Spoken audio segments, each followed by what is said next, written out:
Tema 6. Epidemiología de las enfermedades transmisibles. Concepto. Las enfermedades transmisibles son las que se transfieren de un ser humano a otro o de un animal al hombre, ya sea por vía directa al toser o estornudar, a través de vectores, organismos vivos como insectos o animales, por la exposición a materiales infectados como el uso de inyecciones contaminadas o algún otro tipo de material que tenga que pueda tener microorganismos y que no sea esterilizado. Las enfermedades crónicas son enfermedades de larga duración y por lo general de progresión lenta. Las enfermedades, ejemplos de esto son las enfermedades cardíacas, los infartos, el cáncer, las enfermedades respiratorias y la diabetes. Estas son ejemplos de las principales causas de mortalidad en el mundo, siendo responsables de hasta el 63% de las muertes. ¿Sí? Para que surja esto, sobre todo en las enfermedades que se contagian fácilmente, pues existe algo que se llama cadena epidemiológica, que es la secuencia de elementos que intervienen en la transmisión de un agente desde una fuente de infección a un huésped susceptible, o sea, los pasos que sigue el agente causal desde su hábitat natural, o sea, el reservorio, hasta el hospedero o la persona o el animal que la contraiga. Para que ocurra una enfermedad debe darse una serie de acontecimientos o hechos que facilitan dicha enfermedad. Estos hechos constituyen la llamada tríada ecológica, compuesta por el agente causal, el ambiente y el hospedero. Entonces, hay más factores que nos ayudan a que esto se manifieste, a que esta enfermedad contagiosa se manifieste o que esta cadena epidemiológica nos ayude a que la manifestación de la enfermedad se dé, pero básicamente los más importantes son el agente, el ambiente y el hospedero. Acuérdense que para que se desarrolle un microorganismo adecuadamente se necesita que el ambiente sea adecuado, las condiciones sean las adecuadas para que éste se pueda desarrollar. Esto implica que cuando tenemos las defensas bajas, pues es fácil de que seamos susceptibles a enfermarnos, ¿sí? La cadena epidemiológica cuenta con una serie de eslabones más que constituyen el camino que sigue el agente causal de una determinada enfermedad hasta llegar al huésped susceptible. Entonces todo empieza con el agente, que sería el microorganismo, ¿sí? Las características del agente, la fuente de infección, la puerta de salida, el mecanismo de transmisión, la puerta de salida, ahí lo repetí, es la puerta de salida, la de salida y la de entrada, y el huésped. Y entonces tenemos que el primero, que sería el agente, es aquel elemento que debe estar presente en una enfermedad para que ésta se desarrolle. Puede ser biológico, químico o físico. Cualquiera de esos tres agentes nos pueden proporcionar o pueden producir una enfermedad. El agente biológico, como ya habíamos dicho hace rato, pues pueden ser las bacterias, los virus, espiroquetas, hongos, levaduras, ¿sí? Cualquier microorganismo. Y el agente físico, pues es todo aquel que pueda producir un estado patológico como una herida de bala, el traumatismo por accidente, quemaduras producidas por sol o por por fuego, ¿sí? Los agentes químicos, también pueden producir un estado patológico al entrar en contacto con ellas, ya sea por exposición directa o indirecta, como los insecticidas, pesticidas, los ácidos, sustancias radioactivas que pueden provocar alguna enfermedad o alguna lesión. Las características del agente pueden ser intrínsecas, que sería el tamaño, la forma, la composición química, ¿sí? El comportamiento en el huésped, que sería cómo se contagió, la patogenicidad, la virulencia, la capacidad invasiva, la antigenicidad, o sea, cómo se comporta este agente adentro del huésped, más bien, cómo podría ser el huésped tan resistente a este agente, comportamiento frente al medio, resistencia, aptitud que presenta para su vehiculación, temperatura, humedad, etcétera. Como vemos en la imagen, aquí hay pues virus y bacterias que están flotando y cómo se pueden, la persona, cómo puede reaccionar a estos. Puede reaccionar de una forma en donde se contagia, ¿sí? Si como ya habíamos dicho, las condiciones son adecuadas para que el microorganismo se desarrolle, entonces va a entrar y se va a desarrollar y entonces va a producir una enfermedad. El otro es la fuente de infección. La fuente de infección puede ser el reservorio y el ambiente. En el reservorio es la guarida natural donde crece, se desarrolla y multiplica la gente y del cual depende para su supervivencia. Y puede ser en un humano o en un animal, ¿sí? Como vemos en la imagen, pues encontró la puerta de entrada, el microorganismo que es en esta herida, y si la persona tiene las condiciones adecuadas, pues entonces se desarrollará la enfermedad, ¿sí? El ambiente constituye una fuente, pero no un reservorio, porque en él los agentes no pueden multiplicarse, o sea, solamente están ahí latentes en el ambiente, pero como no tienen el entorno adecuado, pues no necesariamente se tienen que desarrollar. La puerta de salida es el mecanismo que utiliza el agente causal para salir de la fuente de infección, ¿sí? Entonces, estas puertas de salida pueden ser el aparato respiratorio, el aparato digestivo, la piel, la placenta, el tracto genitourinario, ¿sí? O sea, cómo es que, de alguna forma, ya que estamos contagiados o que tenemos esa infección, la podemos sacar. Y aquí hay algo interesante. Esta forma sería una posibilidad de contagio para otras personas, ¿sí? Por eso es importante que cuando estamos enfermos, pues usemos cubrebocas para evitar que en nuestros estornudos salgan, bueno, no vamos a evitar, pero no vamos a evitar que salgan, pero sí para tratar de que las otras personas no se enfermen, ¿sí? El mecanismo de transmisión, la vía o la forma o medio que utilice la gente para llegar desde la puerta de salida al reservorio o, perdón, o a la puerta de entrada del huésped y puede ser de dos maneras, ¿sí?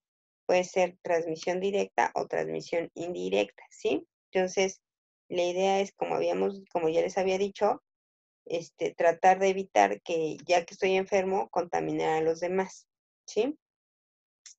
Y entonces tenemos que en la transmisión directa, el agente infeccioso pasa de forma inmediata del reservorio infectado hasta la puerta de entrada del huésped susceptible.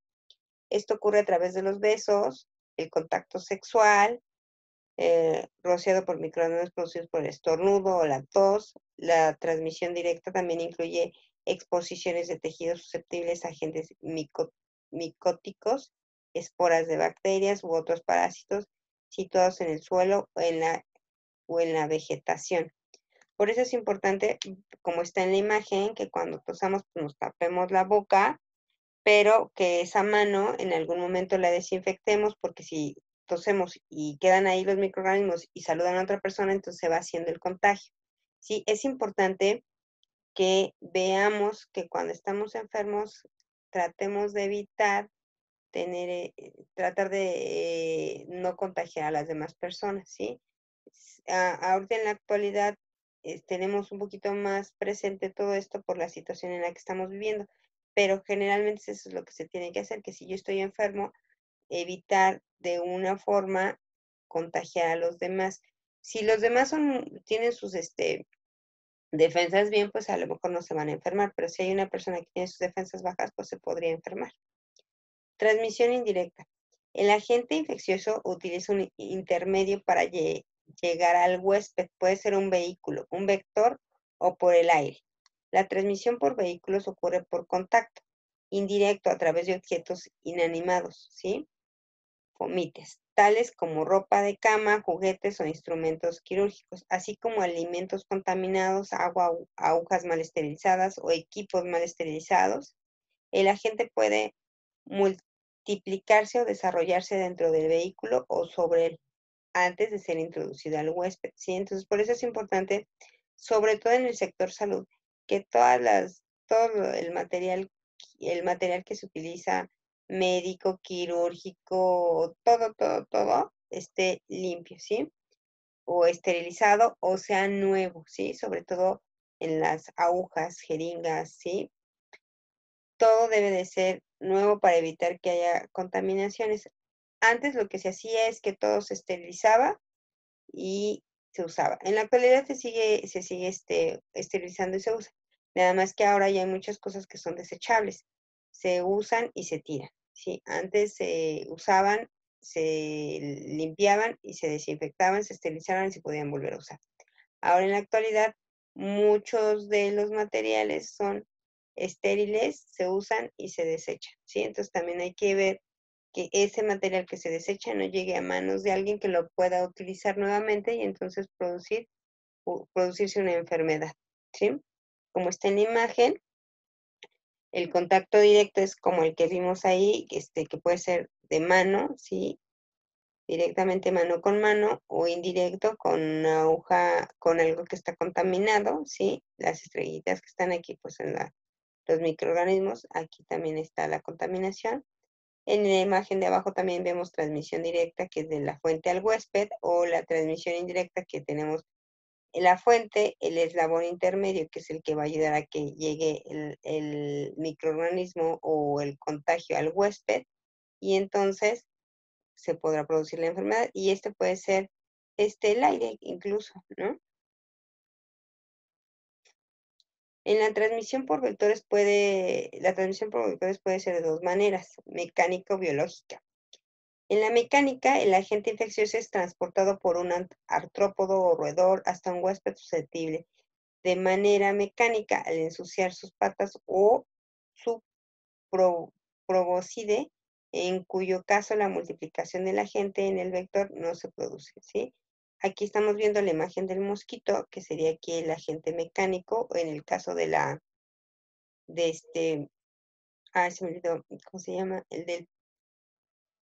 O, por ejemplo, en la peste, que se produce a través de la picadura de las pulgas de las ratas, ¿sí? Biológicos, el agente necesita hacer un ciclo de vida asexual dentro del vector para ser infectado, o sea, se multiplica en el artrópodo antes de ser transmitido. Ejemplo, el plasmodio para que el mosquito Ampopholes albuminus transmita la fiebre amarilla. Entonces, podemos tener cualquiera de estos, ¿sí? Transmisión indirecta puede ser por el aire. Polvos. Son partículas de distintos tamaños que resultan de la nueva suspensión de partículas que se han depositado sobre pisos o ropas de la cama, así como partículas levantadas del suelo por el viento. Núcleos de gotitas. Son partículas muy pequeñas que presentan el residuo desecado de gotitas y pueden formarse de distintas formas. Una es por la evaporación de gotitas que han sido despedidas del aire y otras por toser o estornudar, que es lo que estamos viendo aquí. Recuerden que en la saliva o cuando estornudamos, pues salen gotitas que pueden tener microorganismos que pueden contagiar a la persona cercana a nosotros, ¿sí? Dependiendo si el huésped es susceptible o no. Puerta de entrada.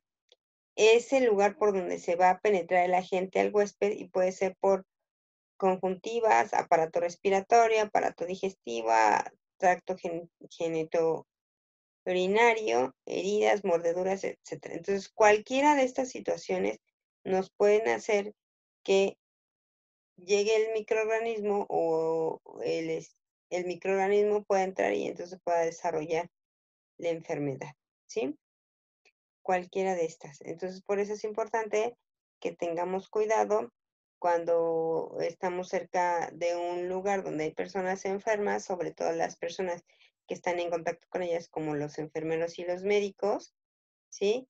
Que tengan cuidado de tener las medidas necesarias de precaución para evitar que ellos se contagien y puedan así contagiar a otras personas.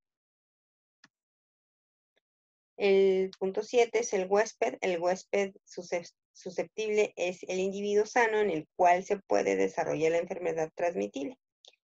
Presenta las siguientes características: edad, raza, estado nutricional, condiciones de vida y de trabajo, susceptibilidad, resistencia e inmunidad. Pues dependiendo de estas características, el huésped puede ser susceptible o no. Entonces, por ejemplo, en edad, recuerden que tenemos edades muy críticas o en las que hay que tener mucho más cuidado, que es en niños, ancianos y mujeres embarazadas, ¿no? Entonces, dependiendo de la edad, entonces van a ser más susceptibles o no, ¿sí? En la parte de la situación nutrimental, si son personas que se alimentan correctamente, generalmente son sanas, entonces va a ser más difícil que sean un huésped susceptible, ¿sí?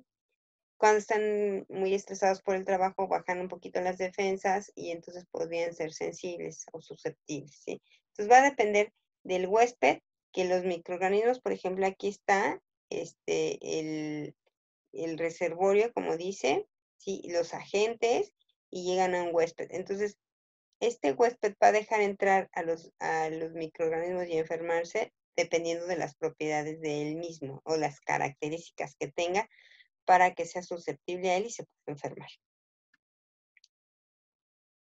6.3. Profilaxis. Se conoce como profilaxis aquello que se lleva a cabo o se utiliza para prevenir la aparición de una enfermedad o el surgimiento de una infección. La medicina profiláctica en este sentido es la rama de la medicina que se orienta a la prevención. La profilaxis, por lo tanto, puede desarrollarse a partir de la actuación de un médico. El Estado debe trabajar en compañía de concientización, en campañas de concienciación para educar a la población y lograr que la gente actúe de manera responsable. Por ejemplo, para evitar la expansión de una epidemia de cólera, el gobierno debe pedirle a la gente que hierve el agua antes de beberla, recomendarle la importancia del lavado de las manos, ¿sí?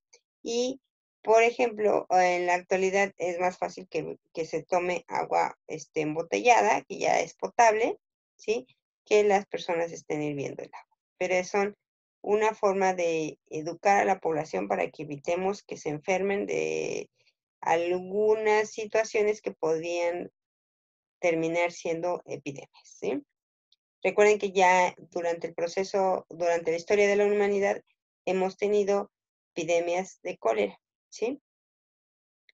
Em, y entonces aquí la idea es que se tenga lo que se llama la medicina preventiva, ¿sí? Para que evitemos que las personas se enfermen. Esto es que entonces tendríamos que estar checándonos continuamente para verificar que seamos personas sanas. 6.4. Enfermedades transmisibles en nuestro medio. El comportamiento de las enfermedades transmisibles. En los últimos años, el problema de las enfermedades transmisibles ha vuelto a recuperar parte de la importancia que tenían en la época de preantibiótica. Los acontecimientos relacionados con las enfermedades infecciosas más notables de los últimos años han sido la reaparición de enfermedades que se creían en vías de extinción en los países más desarrollados, ¿sí? Como es el caso de la tuberculosis, el aumento de la virulencia en algunos microorganismos, ¿sí? O sea, que se han modificado estos, como por ejemplo la E. coli, ¿sí? La aparición de nuevas enfermedades, como por ejemplo el SIDA, ¿sí? Y el incremento de la resistencia a algunos microorganismos con los antibióticos. Entonces, aquí hay algo muy interesante. Hemos dejado que nos confiamos a que ya las personas, de alguna forma, con la vacunación, se evitaban el contagio de algunas enfermedades y dejamos de vacunarnos. Entonces, eso hizo que aumentaran que esas enfermedades que habían desaparecido volvieran a aparecer. Hemos dejado que los microorganismos también muten, bueno, no es que los hayamos dejado, es que los microorganismos se adaptan y entonces mutan, y entonces al mutar pues surgen nuevas enfermedades a las que nosotros no estamos acostumbrados y entonces reaccionamos de alguna forma que puede ser una epidemia, ¿sí? Entonces hay que ver qué es lo que está pasando con los microorganismos para tratar de alguna forma de contrarrestar esas enfermedades o tratar, como ya lo habíamos dicho y lo hemos estado repitiendo, que surjan epidemias, ¿sí? Aquí hay algo muy importante, que ya hay muchas cosas que se pueden hacer para evitar que surjan ciertas enfermedades y las estamos dejando de hacer. Y entonces al dejarlas de hacer, los organismos o los microorganismos hacen que haya enfermedades que ya no había o que pensamos que ya no existían, vuelvan a resurgir, pero surgen más fuertes porque han mutado estos microorganismos. Comportamiento de las enfermedades crónicas. El impacto de las enfermedades crónicas está creciendo de forma sostenida en nuestro país de ingresos bajos, en los países de ingresos bajos, ¿sí? La necesidad de prever y comprender la relevancia de las enfermedades crónicas y de intervenir urgentemente contra ellas es una cuestión cada vez más importante. Para ello es preciso que los dirigentes nacionales que estén en condiciones de reforzar las actividades de prevención y control de las enfermedades crónicas, así como la comunidad de salud pública internacional, adopte nuevos enfoques. De nuevo, nuestros países con crecimientos poblacionales grandes o pobres, ¿sí? Tienen también una forma de no estar, más bien no están bien controladas sus medidas de seguridad y pueden empezar ahí a surgir ciertas situaciones que se pueden llevar al descontrol. Entonces sí es importante que tanto la regulación sanitaria del país como acatar la regulación sanitaria extranjera se lleven a cabo, se vigile para que evitemos esta propagación de enfermedades, ¿sí? El problema, ¿sí? Es el 80% de las muertes por enfermedades crónicas se dan en los países de ingresos bajos y medios, y estas muertes afectan en igual número a hombres y mujeres, ¿sí? La amenaza es cada vez mayor. El número de personas, familias y comunidades afectadas está aumentando. Esta amenaza creciente constituye una causa subestimada de pobreza y dificultad del desarrollo económico de muchos países. Entonces hay que tener en cuenta todo esto para que, sobre todo en los países de pobres o ingresos, como dice ahí, bajos, se lleve a cabo cuidados sanitarios o se estén vigilando, ¿sí? Con ayuda de la vigilancia del mismo país y con la mundial. Que es difícil que ocurra, pero eso es lo que se debería de hacer. La solución. La amenaza que suponen las enfermedades crónicas se puede superar a partir de conocimientos que ya tenemos. Las soluciones son eficaces y además altamente coeficaces. Bueno, para tener éxito se requiere una acción amplia e integrada a nivel del país, dirigida por los gobiernos. Esto es muy interesante porque ya sabemos qué tenemos que hacer, pero a veces sí lo podemos hacer y a veces no podemos hacerlo debido a nuestra situación económica. Entonces, hay cosas que sí son muy estrictas que deberíamos de seguir, como por ejemplo la parte de la vacunación, que ya sabemos que nos tenemos que vacunar, ¿sí? Para evitar ciertas enfermedades, y eso no nos cuesta, simplemente lo tenemos que hacer. La parte de la alimentación, que la tenemos que seguir adecuada, o sea, tener una alimentación adecuada, que no todas las personas lo pueden hacer, desde sus costumbres hasta por la falta de dinero. Entonces hay muchas cosas que tenemos que hacer. Lavarnos las manos cuando llegamos a un lugar, que andamos en la calle, que llegamos a un lugar, hay que lavarnos las manos, ¿sí? Que en la calle no nos estemos tocando la cara, ¿sí? Que cuando estornudemos nos tapemos, que nos pongamos gel en las manos después de estornudar. Hay muchas cosas que podemos hacer, pero que a veces se nos olvidan o no estamos tan acostumbradas a hacerla, o algunas situaciones por cultura o educación no las hacemos. Entonces, hay que tener en cuenta todo esto para hacerlo. Ahorita está más fuerte todo esto, que lo tengamos más presente por la situación, como ya habíamos dicho, que estamos viviendo actual de esta epidemia. La meta, una reducción anual adicional del 2% de las tasas mundiales de mortalidad por enfermedades crónicas durante los próximos 10 años. Suena como que es muy chiquito, pero si se va haciendo esto periódicamente, pues entonces en algún momento tendremos una disminución muy aceptable. Acuérdense que pues el problema de ser una población que no está en control, esto es que tiene un crecimiento exponencial, pues implica que es más difícil controlarla, ¿sí? Si fuéramos una población que estuviera en control de crecimiento, pues sería más fácil. Así se evitarán muertes prematuras y disponemos ya de los conocimientos científicos necesarios para alcanzar esta meta. O sea, con toda la información que tenemos y con todos los avances que tenemos, podemos realmente, pues, si no disminuirla, si no llegar a esa parte de disminuirla, cuando menos controlarla. Según la Organización Mundial de la Salud, las enfermedades crónicas representan el mayor desafío de los sistemas sanitarios modernos. La atención integral de estos pacientes se presenta como uno de los mayores retos del milenio. Se calcula que el 80% de las consultas en atención primaria y el 60% de los ingresos hospitalarios se debe a enfermedades crónicas, generando hasta el 70% de los gastos sanitarios.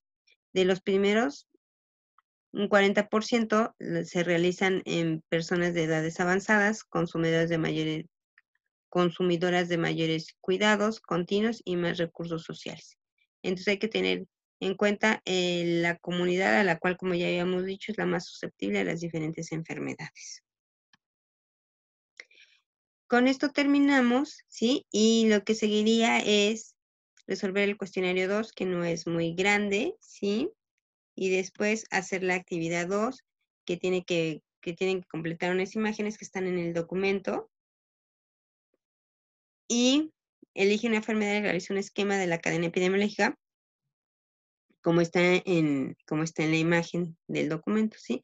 Nada más tienen que decir cómo se va a transmitir esta enfermedad, ¿sí? O sea, si elijo gripa, ¿qué pasa?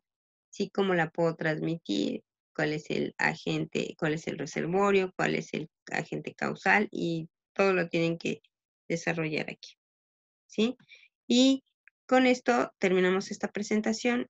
La importancia de esto es que tratemos de evitar las enfermedades con las situaciones preventivas, ¿sí? Si ya sabemos qué podemos hacer para evitar ciertas enfermedades, entonces hay que seguirlos, ¿sí? Y otra cosa importante es tratar de tener una vida lo más sano que se pueda. Esto es comer adecuadamente, hacer ejercicio, no llevar una vida tan sedentaria y pues tratar de llevar una vida sin alguna situación que nos pueda producir una descompensación, como podría ser el alcoholismo o la drogadicción o fumadores en exceso, ¿sí? Entonces, es difícil, pero hay que tratar de controlar estas situaciones para tratar de eh, estar sanos y de evitar en lo mayormente posible, pues, epidemias.